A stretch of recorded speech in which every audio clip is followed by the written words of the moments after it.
Hey, what's up guys? My name is Reef and welcome to my channel Rubik's Cube, where I try to cover topics that are hot in the tech world and possibly other subjects that kind of pertain to the tech industry. So for my first video, I'm going to kind of dig into the Kubernetes cluster aspect and more specifically the service mesh, and kind of touch on Cilium service mesh. So I'm breaking this video into two parts, where the first part is kind of more so of deploying onto AWS and specifically the EKS cluster and getting Cilium configured for that. The second part of the video will be more specifically about the Cilium service mesh and kind of examples on what to demonstrate the service mesh capabilities. So with that said, let's jump into it.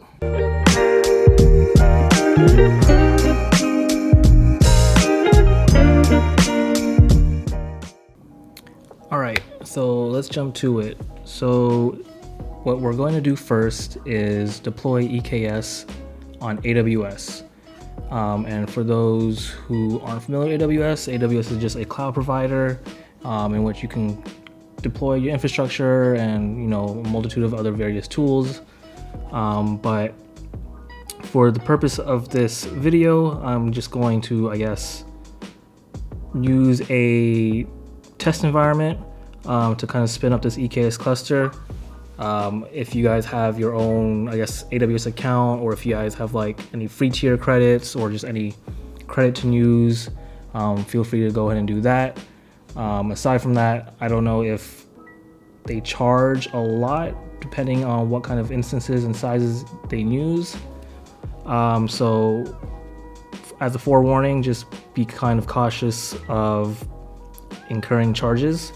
But with that said, I will go ahead and kind of show on how to get started on deploying EKS. So first things first, AWS has really great documentation. So my go-to when deploying a generic EKS cluster is this doc that I have right here called Getting Started with Amazon EKS. Very thorough. They kind of list what kind of prerequisites you kind of need to have installed on your system beforehand, and the configurations you need to kind of have in place. So I will kind of just walk through that to kind of help guide and get the EKS cluster configuration up and running. So the first thing you want to do is have AWS CLI installed on your system. That way you can kind of connect and talk to your cluster that's on AWS. So the first step in doing that is you want to kind of create a access key and secret access key as your credentials. So in the AWS console, navigate to IAM, your identity and access management section, and then click on your users, and then whatever your user is, you want to head over to the security credentials tab, and from here you will see your access keys. So you're going to want to create a brand new access key. I know a lot of people kind of obfuscate their key to prevent people from kind of hacking it, but shout out to A Cloud Guru, because I'm using their labs, which is only like a 3-hour duration, and they kind of wipe out the whole environment once you're done. So that way nobody can kind of steal my keys. So I went ahead and created an access key. It'll provide you an access key ID, secret access key. In your terminal, you kind of want to just specify AWS configure. And here's where you're gonna copy and paste your key, and then your secret access key. Default region name, wherever you're deploying your EKS cluster, you want to kind of specify that region name. I think by default it does US East 1, which is where I am currently deploying my EKS cluster. So I'm just going to leave that as default and format as default. Cool. So now we got that configured, and we can go ahead and get the IAM roles needed to properly deploy EKS. So one of the more essential roles that we kind of need, in their example in the documents, they have one called My Amazon EKS Cluster Role. So what we'll do is go back to IAM, go to roles, and then we will create role. So from here, you could just drop down and you could look for EKS, and you could select EKS cluster and then select that. If you want, you kind of just view like the permissions and stuff like that. After that, click next. This is where we're gonna specify the name of the role name. I'm just following the Amazon docs just to keep it simple. After that, just go ahead and create role. It will say role is created. Cool. So once that is done, we can kind of go ahead and get our EKS cluster configured. So in the console, you want to navigate to EKS. This is what it'll kind of look like. And under add cluster, you want to create a brand new cluster. So name wherever you want your cluster to be. I'm calling my cluster. That's what the docs kind of named the EKS cluster to be. You can leave all this as default, or you can kind of choose what version you want, but I'm gonna leave it as 1.23. Cluster service role. This is where you want to specify the role that you had just created. If it doesn't show, you might just have to click on the refresh button. But once you have that in there, pretty much just click next. So here is the networking aspect. I've kind of noticed that some availability zones have issues. So for example, in US East 1, I think the US East 1E availability zone has some issues, so I'm gonna deselect that. But aside from that, everything just default should be good to go. Here you can kind of just skip all that, click next, and you'll be directed to the review and create page. You kind of want to just overlook everything, make sure everything is looking good, and then click on create. So this will take quite some time to create the cluster. And once that is done, we can go on to the next part. But I will pause here and come back once the cluster is fully up and running. All right, so once your cluster is done being created, it should pretty much look like this. The status should show as active, and you'll see details relating to your cluster. I should make this bigger. So the next step that we're going to want to do is we're going to pretty much configure and update the kube config. That way we can communicate with the EKS cluster.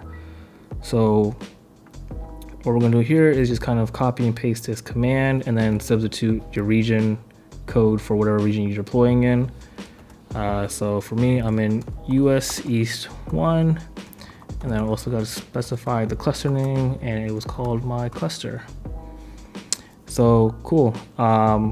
Since that is now set up, we should be able to run kubectl and get service, and we should see information relating to the EKS cluster. Perfect. So now that we have that, the next step is we're going to go ahead and create the worker nodes. So in order to create the worker nodes, we're going to have to create another IAM policy which allows those nodes to be created. So you'll see here that there's 3 policies, the EKS worker node policy, the container registry read-only, and then the EKS CNI policy. So go back to your IAM management, go back to create role. This time we're going to want to click on EC2, and we're going to filter based on the roles that we just saw. So I believe it was worker node policy. All right, so worker node policy, CNI policy, and then container registry read only. Cool, click on next, and we're going to specify the name of it. So we're going to name the role as my Amazon EKS node role. And you'll see the 3 policies here, create role. Cool, and it says role has been created. All right, so now if we go back to the EKS page, you'll see here there's some tabs relating to the cluster. If you click on compute, you'll see that nodes shows as 0. So we currently have 0 worker nodes, but we're going to create some right now. So click on add node group. We're gonna give it a name. I guess the name, we'll just call it my node group. Keep things simple again. And then for node IAM role, the role that we just created should show up. If it doesn't, click on the refresh button. So here we go, my Amazon EKS node role. Select that. The rest of the default values should be good. Click next. Here you can kind of specify what kind of instances you want your worker nodes to be. Here you can specify the amount of nodes you want. So I'm just gonna have 2 worker nodes, and just go ahead and click next. The subnets from, I guess, previously of when you create the cluster are still the same. And then you'll get to the review and create page. Just verify everything is right, and then click on create. Cool, so you'll see the status of creating, and if you go to nodes, here is where the 2 nodes should show up. Not sure how long it'll take, but I'm going to pause and we'll get right back to it once that is complete. All right, once your nodes are done being created, you should see the status is now active. And if you go back to the compute tab, look at nodes, just make sure that your nodes are in the status of ready and that your node group is active. So if you go back to your terminal and if you run kubectl get nodes, they should show up. To make things more quick, I like to set my alias of kubectl to K, so instead of typing all that out, now I can just do K get nodes, just as a tip to save more time. But cool, now that we got the EKS cluster fully functioning, now it's time to go and configure Cilium. So to install Cilium, they pretty much recommend on installing it via Helm. So Helm is pretty much a tool to help you define, install, and upgrade applications running on Kubernetes, kind of like a package manager. So make sure you have Helm 3 installed because Helm 2 is no longer supported. So if you go to the Helm documentation, there's good documentation on how about going and installing all that. So I'm on Mac OS, so I just kind of use Homebrew to make things more simpler. But once you have Helm installed, you're going to want to pretty much add the repository for Cilium. So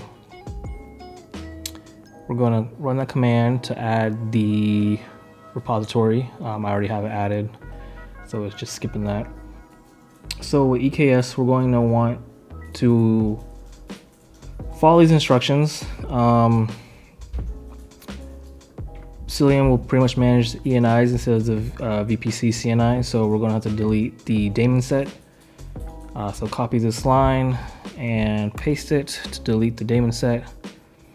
And here we're going to pretty much deploy Cilium via Helm. So here they're just installing Cilium version 1.12.4, and they're pretty much just setting the parameters associated with the Helm chart. I like to also enable Hubble, which is kind of like their UI for observability. So I'm going to kind of combine the parameters into this Helm chart install for Cilium. So I'm gonna copy all, and then we're going to add the Helm parameters for Hubble UI. So set Hubble relay dot equals true. Set Hubble UI enabled equals true. All right, press enter, and you will see that it says you have successfully installed Cilium with Hubble relay and Hubble UI. Awesome. So once we have that, you can pretty much just view the pods in the cube system namespace just to verify, you know, all the Cilium pods and the Hubble pods are up and running. You can tack on the -W to kind of watch the pods as they spin up in real time.